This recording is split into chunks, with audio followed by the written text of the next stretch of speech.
Good morning, good evening, wherever you're calling from or wherever you're listening to this recorded session. So this is weekly science review 9, organized by Vetri Labs. This is a weekly event where we discuss the electrochemical journals that are in open access.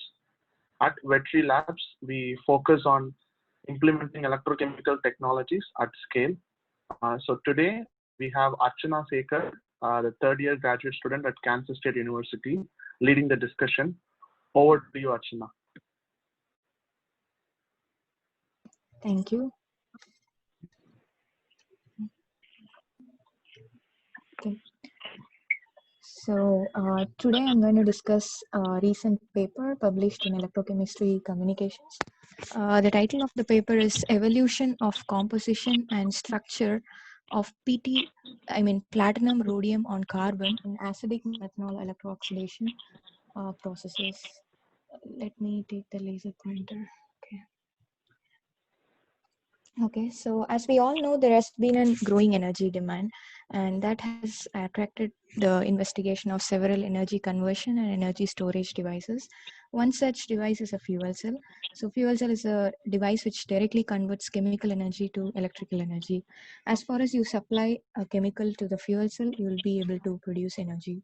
So direct methanol fuel cell is a type of proton exchange membrane fuel cell which uses methanol and oxygen as fuel. This is a schematic representation of a DMFC cell. So you can see in the anode compartment, the methanol is oxidized to carbon dioxide and produces 6 electrons and 6 protons. So this 6 protons passes through this proton exchange membrane, goes to the cathode side, and it helps with the reduction of oxygen to water. Meanwhile, we can produce electricity. This is a schematic representation on how DMFC operates. So as I said before, DMFC's advantages using methanol as fuel. In general, the hydrogen fuel cells, if you see, using hydrogen is really difficult. It's difficult to transport, store, and operate. When compared to that, methanol is easier to store, safer to transport and operate, and it's cheaper than hydrogen. That's the main advantage of this DMFCs. And it has a very high energy density of about 6.08 kilowatt hour per kg. And these systems can be operated at relatively low temperatures when compared to solid oxide fuel cells. And refueling is very easy in these types of fuel cells. So this has also attracted some applications in portable electronic devices as well. In spite of all these advantages, the system is not yet commercialized due to the challenges prevailing at the anode compartment. So in a hydrogen fuel cell, basically the limiting factor is the cathode side, whereas in a DMFC, it's the anode side. So the anode kinetics is really sluggish. It involves 6 electron transfer reactions. And in the anode compartment, the state-of-the-art catalyst is platinum bar carbon. So the platinum is really an expensive catalyst. That is one reason it's really challenging to commercialize this fuel cell. So the anode catalyst, when tries to oxidize this methanol to carbon dioxide, meanwhile it has several intermediates formed in the process. So one such intermediate is carbon monoxide. So this carbon monoxide starts to poison the surface of the platinum. So that causes the active surface or active sites being blocked, which reduces the methanol oxidation. So this is a prevailing challenge till now, which needs to be addressed in order to commercialize these types of fuel cells. And the next very big technical barrier here is the methanol crossover. So if you have methanol oxidized in the anode compartment, so this methanol solution passes through the Nafion membrane and it goes to the cathode side. So even at the cathode side, the state-of-the-art catalyst is platinum on carbon. So platinum can oxidize that methanol at the cathode as well, where it has to, it has to reduce the oxygen to water.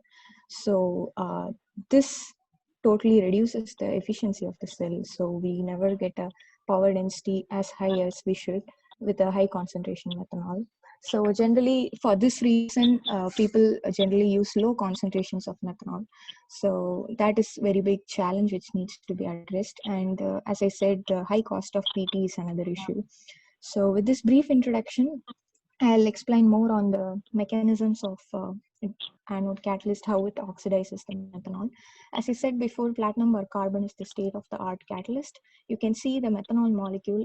Initially, it gets adsorbed on the surface of platinum. It starts to deprotonate, and then it forms several intermediates, the carbonaceous species. One such species is carbon monoxide.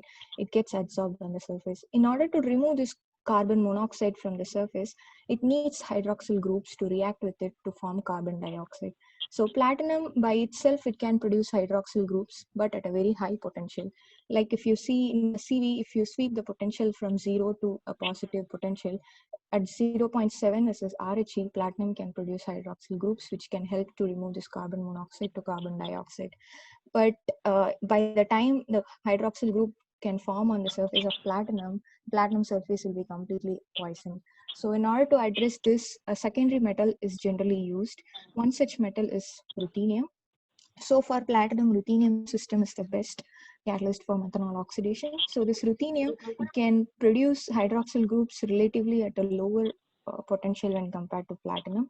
So as soon as you have carbon monoxide formed on the surface of platinum, this hydroxyl group can readily oxidize that to the carbon dioxide, and it also improves the methanol oxidation. So this is how methanol oxidation mechanism works.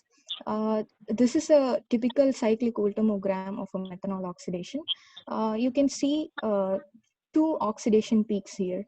Generally speaking, in a typical CV, you will see an oxidation peak and a reduction peak down. But in methanol oxidation, you have oxidation peak, two oxidation peaks. So the forward peak is attributed to the oxidation of methanol, and the backward peak is also attributed to the oxidation of methanol. So I'll explain the CV first, and then it will be easier to discuss in the later slides. So if you see in the black curve is for the platinum bicarbon, and the red curve is for the platinum ruthenium on carbon. So when the potential is sweep from 0 to 1.2 volt, near 1 volt, the current starts to drop. So during this region where the current increases, that's where the methanol starts to get oxidized to carbon dioxide. And reaches to this potential or nearly at 0.9 volt versus RHE, platinum oxide starts to form, where platinum oxide completely covers the surface, where you don't have active sites for methanol oxidation, thus the current drops. And then when you sweep it back, the platinum oxide gets reduced to platinum, and then again it gives a peak for methanol oxidation. Similar thing happens for platinum ruthenium, but the most notable thing is if you see the onset potential for the blue curve and the red curve and the black curve, the red curve's onset is very early, which is the role of ruthenium. So ruthenium helps in efficient oxidation of methanol. And then I think the loading of these two catalysts is different. That is why we see the platinum ruthenium having a lower current. In general, it should be higher than platinum bicarbon. And also the another thing we should notice the ratio between this forward peak current and the backward current peak current. So this ratio is attributed to the effect of oxophilicity. That is how easily the catalyst can produce hydroxyl groups in the methanol oxidation. So higher the ratio, efficient the catalyst to produce hydroxyl groups. So with this, in general, to improve the methanol oxidation creating a better catalyst, one should focus on increasing the electrochemical active surface area. Electrochemical active surface area is the surface area which is involved in the reaction at a given potential, and the catalyst should be CO tolerant, and it should be stable enough for longer number of cycles. So the paper under discussion today focuses on using platinum rhodium catalyst. This is a well established system, but the authors have focused in detail about the cyclic voltammogram. That will have a lot of insights that most of the papers don't study. So I think we can start with the discussion. So the material synthesis in this paper involves two steps. First is the dispersion of the metal precursors with the carbon support. The carbon support used here is Vulcan carbon due to the high surface area it has, and they use hexachloroplatinic acid and the rhodium chloride as precursors for platinum and rhodium, and they have considered it in the ratio of 1:1 atomic ratio. And then they have used ethylene glycol and water mixture in order to disperse it, and then they subject this to hydrothermal synthesis at 150 degrees Celsius for 3 hours. And the catalyst they get after that is washed using acetone and dried in vacuum oven for overnight. And the optime catalyst is called platinum rhodium on carbon. So if you see the TEM image, the catalyst is well dispersed on the surface of Vulcan carbon, and the HRTEM image shows the particle size of the platinum rhodium alloy nanoparticle. So this is an alloy nanoparticle, and the size of the particle is 2.3 nanometers. Uh, they have directly done the electrochemical characterizations. So if you see, this is the typical CV, what I was explaining it in the introduction slides. It has two oxidation peaks. If you see they have been cycling it for like quite a number of cycles. That's how the methanol oxidation CV is generally taken. If you see from the first cycle to the 80th cycle, the current starts to increase gradually. And after 80 cycles, if you see in this CV, it starts to reduce. So basically this paper focuses on why there is a current increase and why there is a current decrease. So there should be a reason why this is happening, right? So if you see from first cycle to the 80th cycle, the current is increasing, and also you can see there is a potential shift where it has the peak potential here for methanol oxidation.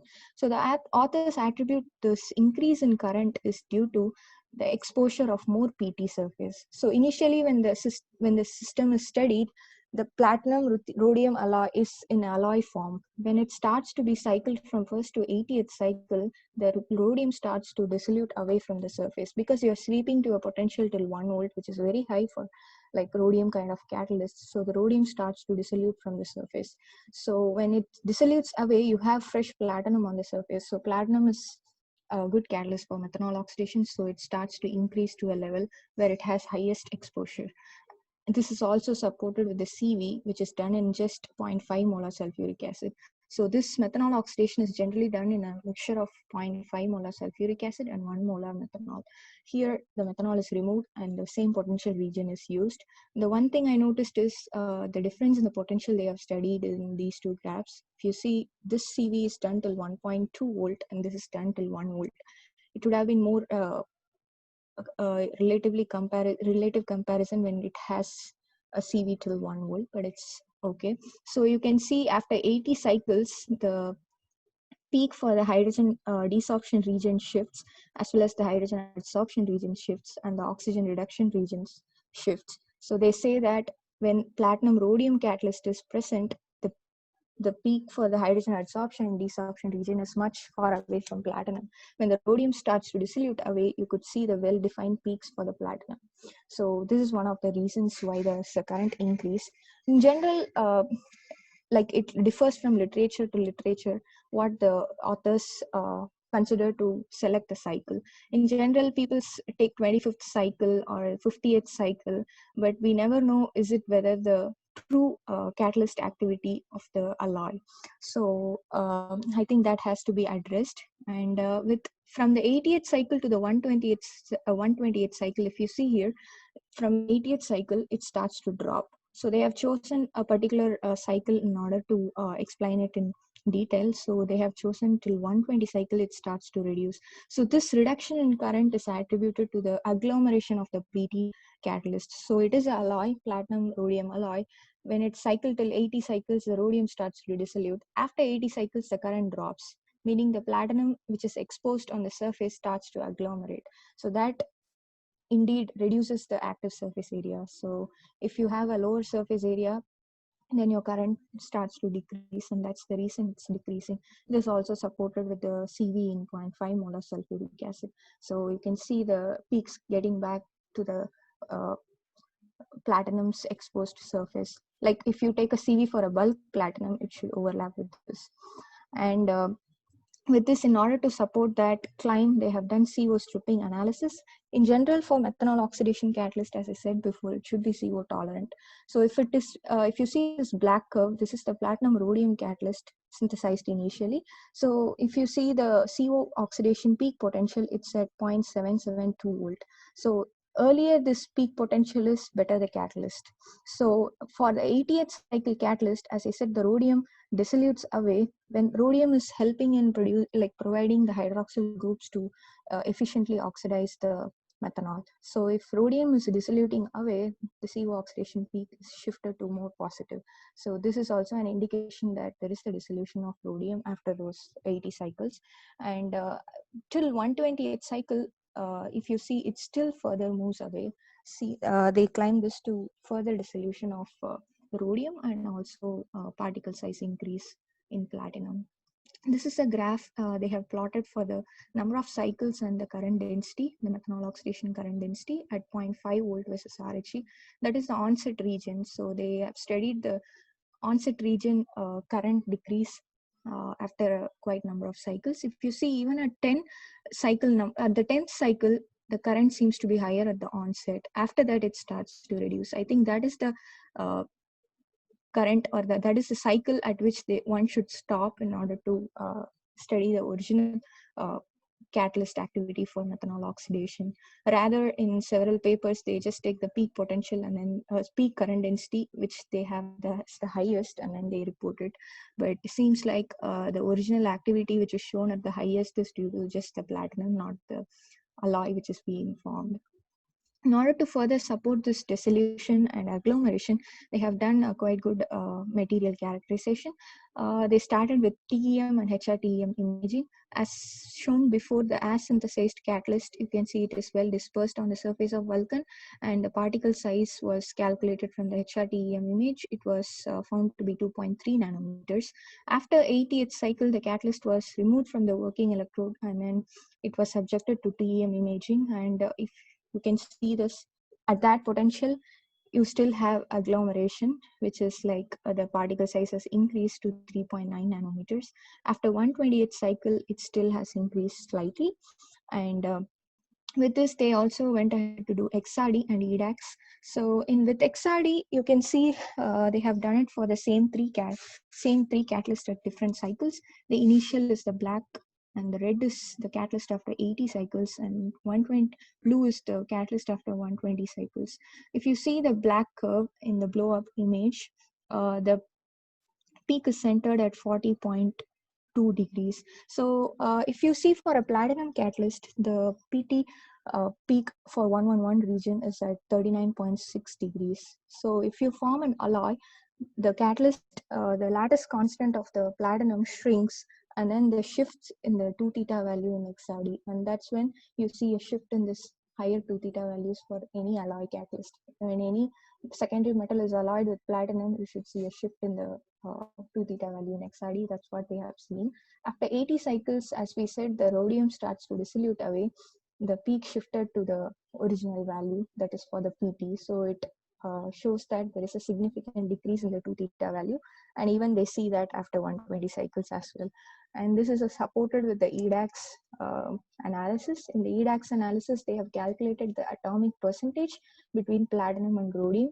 If you see for the initial, the one which shows 1:1 atomic ratio for platinum and rhodium. After 80 cycles, the rhodium starts to decrease. The percentage dropped from 48.6 to 34.4. So the ratio is now like relatively 2:1 ratio between platinum and rhodium. So this is also an indication that after 80 cycles, rhodium started to dilute away, and it had remained relatively same when compared to 120 cycles. That's because I think the platinum starts to agglomerate after that region. That's why we don't see a further dissolution. So if they have taken the current density to report it in literature for like at 120 cycles, so they should say the ratio between the platinum and rhodium should be around like 2:1, the atomic ratio. So the weight ratio will be around 4:1 or something. With this, they also did XPS analysis in order to see how is the surface composition of the catalyst. So the atomic ratio of platinum to rhodium was calculated using XPS. If you see with EDAX in the previous slide, we have seen 1:1 ratio of platinum and rhodium, but with XPS, what we see here is like 1:2 of rhodium. Rhodium is higher. This is an indication that rhodium is actually present on the surface of platinum. Like there is a platinum nanoparticle and the rhodium has formed on top of it. So in general, XPS is a surface technique. Like it can analyze like the top 10 nanometer surface. So what we see is the surface composition. So this is an indication that rhodium is actually formed on the surface of platinum. So after 80 cycles, the rhodium percentage dropped from 68.2 to 11.5. This is an indication that after 80 cycles, rhodium is diluted away. And after 120 cycles, it relatively remained the same. but then you see agglomeration as we saw in the series. So this is a good analysis, and this is schematic representation of the catalyst, how it looked. So this is a rhodium enriched surface on the surface of platinum. With initial scanning till 80 cycles, the current starts to increase. That's when there is a dissolution of rhodium away from the surface. And after that, the surface of the platinum starts to agglomerate together, and it formed a very large size of particle. And that's when you see the drop in the current in the methanol oxidation. They have also done a control study that's with platinum ruthenium catalyst. So far we have been discussing about platinum rhodium catalyst. So with the same testing parameters, they have done the methanol oxidation study for platinum ruthenium catalyst. So this was also synthesized using the same synthesis procedure followed for platinum rhodium catalyst, except they have replaced the rhodium chloride with ruthenium chloride. If you see for this catalyst, in just 39 cycles, the current started to drop. So for platinum ruthenium catalyst, the stability is much lower than that of the platinum rhodium catalyst. And after 39 cycles, the current started to drop. Similar to that, increase in current was due to the dissolution of ruthenium away from the catalyst. And also the drop in the current is due to the agglomeration of the platinum nanoparticles. And they have done a comparison slide. This is a plot between the peak potential versus cycle number. I'm not sure whether they can really compare the peak potential to the cycle number between two catalysts, because for certain good catalyst, if you see the onset might be much earlier. I think that is very important than the peak potential, and the peak potential will be much more positive. Like if the current is increasing, you can see the methanol oxidation, the peak potential also shifting towards positive. So I don't think this is the right comparison they can make. But they have done a comparison between the peak current density versus cycle number.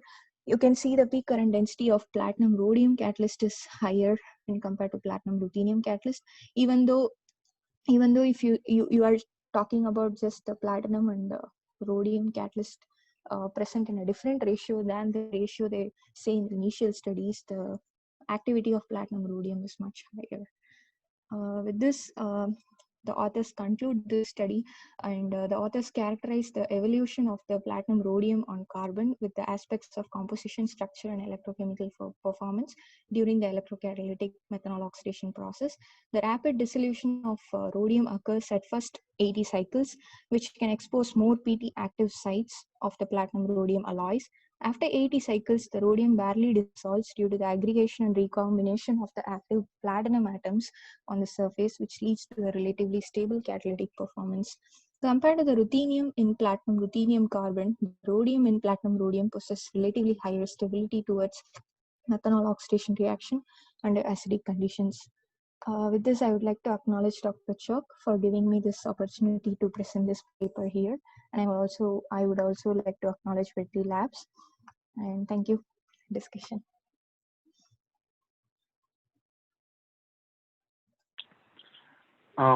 It was a wonderful presentation, Archana.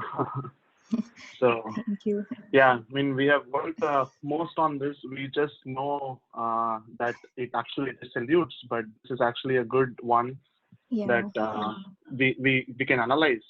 So, I mean, that gives you an overall idea of like how the alloy changes rather than just thinking like how the dissolution happens eventually. So I pretty much felt like the characterization data added value to the work. Yeah. Of just going one step beyond and seeing what is the composition after different series cycles and how the agglomeration also attributes to the decreased current density. So yeah, it was a well characterized fundamental work, which is understanding, and the scientific study, it helps people who are new to this field to kind of say, okay, this is, I mean, I have to make sure this doesn't happen. About this old, I might have the solution, but then it also gives more insights for freshers that, okay, how my morphology changes and things like that. So it was good. Yeah, exactly. That's why I thought of like putting this together. I thought like they could have also studied the commercial catalyst and how that works with respect to their own catalyst. But, so this is still on Vulcan carbon, right? But they house synthesized it, right? Yes. Okay. Yeah.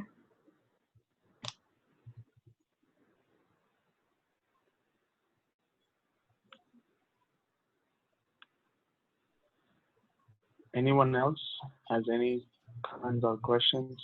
Yeah, I have one. So, Mhm. as it forms a PT-rich surface, so how does, I guess you are working in that field, so how does it compare with just PT bar C? With just The PT bar C. yeah, the onset potential as well as the CO oxidation potential. That's a good question. Like when I compare this platinum rhodium to just platinum, you will see the CO oxidation peak potential for this catalyst it was around 0.77. For just platinum, it will be around 0.82 volt versus RHE. And also the onset potential for methanol oxidation is also like much positive than for the platinum rhodium alloy catalyst. That is one difference. So When you compare it with platinum ruthenium, the CO oxidation peak potential is much negative. It is around like 0.2 volt versus RHE. That's the reason like platinum ruthenium is the best catalyst for methanol oxidation. after a certain number of cycles, what they claim, there is a positive shift in the potential, right? Yes. Yeah, due to dissolution of this second metal. Yes. Yeah, so So after that dissolution, is the potential almost same as PT bar C? yes, it's almost same. Yeah, that's what like it's around 0.8 to 0.82 volt. If they could show the PT bar C, also that would add some more confirmation to the claim. Mm-hmm. Yeah. Also, the decrease in current density after, say, after it forms a PT-rich surface. Mm-hmm. So, uh, could there be a chance that CO poisoning also can be a reason for the decrease in current density along with the aggregation? I would say in the forward peak, I mean, if you see the forward peak current, the decrease in current is generally like due to the decrease in the active surface area. Because if you have rhodium present, even lower amount of rhodium present on the alloy catalyst, it should help with the oxidation of CO in the first scan itself. Because you're sweeping to a potential till 1 volt versus RHE, that's a very high potential. So that should actually oxidize the carbonaceous species. So I think this decrease in current would be mainly due to the aggregation of Okay, platinum. thanks. So, like this paper mainly discussed rhodium and ruthenium. So, like, what other metals have they been tested already, or they're like not really viable as like alloys for this catalyst? There are several other catalysts like platinum copper, platinum nickel, and they have also studied manganese, cobalt. There are several transition metals have been tried for this. So any second metal which can easily produce hydroxyl groups are studied for this methanol oxidation. Among that, you can also study iridium. So this can be closely related to the oxygen evolution reaction in catalysis, like for electrolysis. Like better the catalyst for OER, it's better for to act as a second metal in methanol oxidation. Because for OER, it starts from hydroxyl groups to oxygen evolution. So those catalysts are better for used as a second metal in this case. So iridium and ruthenium would be the best, and after that you can try cobalt, copper, nickel, depending on the medium you study. With acidic medium, if you say, I think you can go ahead with iridium or ruthenium or even rhodium. If you're studying in a basic medium, you can go with nickel, copper, and other metals and metal oxides. And Okay, just to thanks. add to what Archana said, Sriram, depending upon the alcohol, I mean, your question is for alcohol oxidation, they have tried different alloys. So, for example, completely they'll switch from platinum to palladium when they go to ethanol, like a higher alcohols, right? So, and then they change the composition to other secondary metal to some other composition, which probably behaves better with the higher alcohols. Okay. But this is mostly based, whatever Archana said is mostly applicable to methanol, but of course it can be tuned down, and your platinum group material changes from platinum to palladium when you switch to higher alcohol and things like that. Yeah, and even like metal oxides like titanium oxide, tin oxide, they are also studied for second metal because those are inexpensive. Because if you see rhodium or ruthenium, those are expensive metals. So now they are switching to metal oxides, which are much cheaper.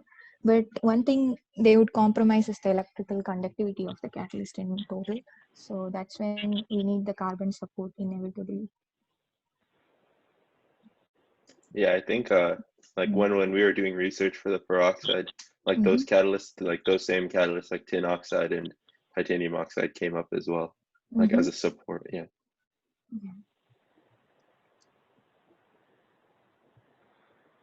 Okay. I think, do you have any other questions, comments?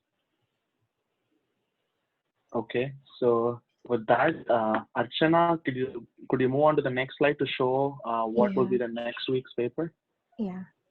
And this So paper, biomolecule guided cation regulation for dendrite-free metal anodes, is going to be presented by Sabari Rajendran, who is a second-year graduate student at Kansas State University. So with that, and if any of you are interested to lead the discussion session, please send an email to info@vetrilabs.com. Thank you. Have a good day.